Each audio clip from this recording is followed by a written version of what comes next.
सका, कोई इतिहासकार नहीं बता सका कि वेद कब से है। जिस काल में उसने ढूंढा वेद पाया गया। वो मैं कह रहा था कि एक ने लिखा कि वेद भारतीय गडेरियों का गीत थे। गडेरी उसे कहते हैं जो भेड़ चराते हैं, वह भेड़ चराते हुए वेद के गीत गाया करते थे। हम तो कहते हैं अरे जरा विचार करो, तुम कहते हो वेद भारतीय गडेरियों का गीत था, तो हम कहते हैं जरा विचार करो भारत कितना महान है। जहां का भेड़ चराने वाला गडेरिया वेद की तरह ज्ञान का गीत गाता होगा, उस भारत का विद्वान कौन सा गीत गाता होगा, तुम्हें विचार कर लेना चाहिए। ये भारतवर्ष है। स्वामी विवेकानंद शिकागो की धरती पर घूम रहे थे। ऐसा जादू उनके वक्तव्य में, सारा अमेरिका पगलाकर घूम रहा था। लोगों ने कहा ये तो गीता छा रही है, ये तो वेदांत विदेश में छा रहा है। स्वामी जी को नीचा दिखाने के लिए एक लाइब्रेरी में लोग ले गए, एक पुस्तकालय में ले गए।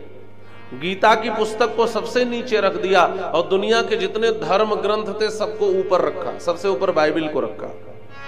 इंट्रोडक्शन करवाया, परिचय करवाया कि ये बाइबिल है, इसके बाद ये है, ये है, ये है।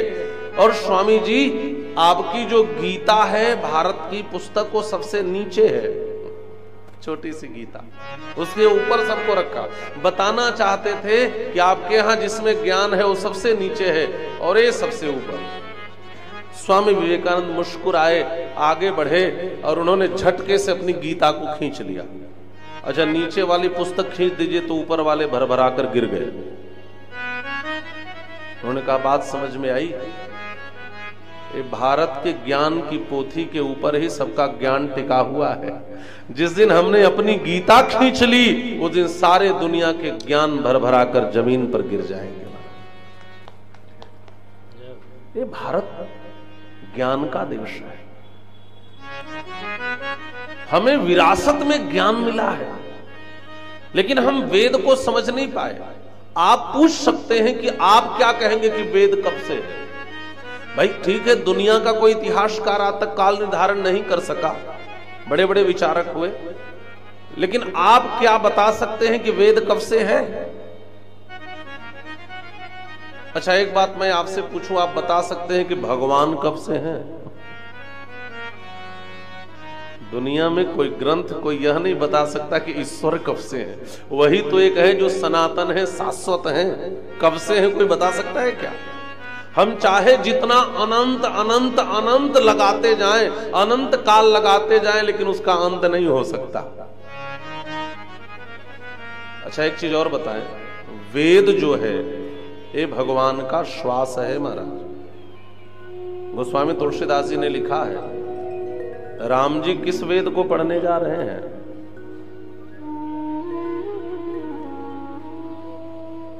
जाकी सहज श्वास श्रुति चारी, जाकी सहज श्वास श्रुति चारी, हरि पढ़य कौतुक भारी। जाकी सहज श्वास श्रुति चारी, भगवान का श्वास ही चारों वेद है।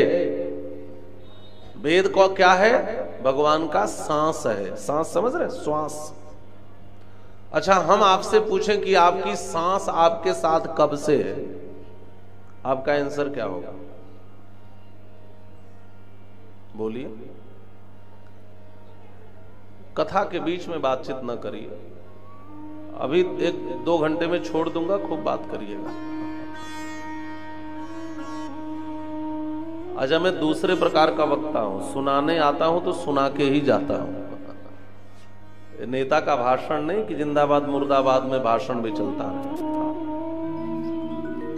और हमें जानने वाले जानते हैं कि हम आए हैं तो सुना के ही जाएंगे। तो निवेदन कर रहा था कि हम आपसे पूछें कि आपकी सांस कब से है, तो आपका उत्तर क्या होगा? आप कहेंगे भाई जब से हम हैं तब से हमारी सांस है। सांस है इसीलिए हम हैं। हम और हमारी सांस दोनों सात दुनिया में आए हैं। सांस के बिना आप रह सकते हैं क्या? तो कहा गया कि वेद भगवान का श्वास है। इसका मतलब क्या हुआ? वेद कब से है? कहा जब से भगवान है। इसका मतलब जैसे भगवान कब से हैं नहीं जाना जा सकता, वैसे वेद कब से है यह भी नहीं जाना जा सकता।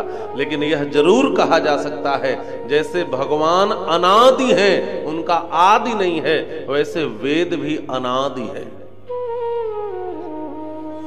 लेकिन हम आज वेद को पढ़ने समझने में सक्षम नहीं है। तो वेद को समझाने के लिए दो प्रकार के ग्रंथ की रचना हुई। एक को इतिहास कहा जाता है, दूसरे को पुराण कहा जाता है। इतिहास पुराणाभ्याम वेदम समुपबृंहयेत। इतिहास और पुराण। हमारे यहाँ दो इतिहास हैं, एक है रामायण, एक है महाभारत, और हमारे यहाँ 18 पुराण हैं। इस वेद को सरल नहीं, सरलतर नहीं, सरलतम करके, एकदम सरल करके समझाने के लिए दो प्रकार के ग्रंथ रचे गए। एक रामायण महाभारत और एक 18 पुराण। बात समझ में आ रही है? अब देखिए, महाभारत और रामायण इतिहास है। आज जो इतिहास के नाम पर कोर्स में पढ़ाया जाता है, वहां की लड़ाई, वहां की लड़ाई, पलासी का युद्ध, तो बक्सर का युद्ध, तो वहां ये आज के संत्रास और त्रासदी की घटनाओं को भारतीय इतिहास के नाम पर पढ़ाया जा रहा है। ये भारत का इतिहास नहीं है। भारत का इतिहास है रामायण और भारत का इतिहास है महाभारत। अब प्रश्न है कि रामायण महाभारत दोनों रख दिया जाए और आपसे पूछा जाए किसको सुनना पढ़ना चाहिए, तो हमारे संत कहते हैं महाभारत की अपेक्षा रामायण सुनिए। क्यों? हालांकि विषय मेरा रामायण नहीं है। कभी रामायण की चर्चा होगी तो रामायण सुनाएंगे। इस फिरोजाबाद की धरती ने खूब कथा पी है।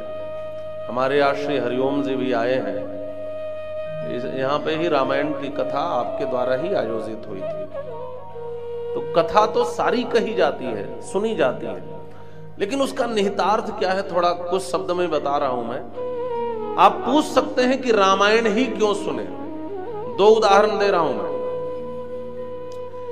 एक और महाभारत के सबसे बड़े पात्र हैं जिनके जीवन में बड़ा धर्म कर्म है, और एक रामायण का छोटा पात्र है जिसके जीवन में कोई धर्म नहीं है, और दोनों के जीवन में एक समान घटना घटी।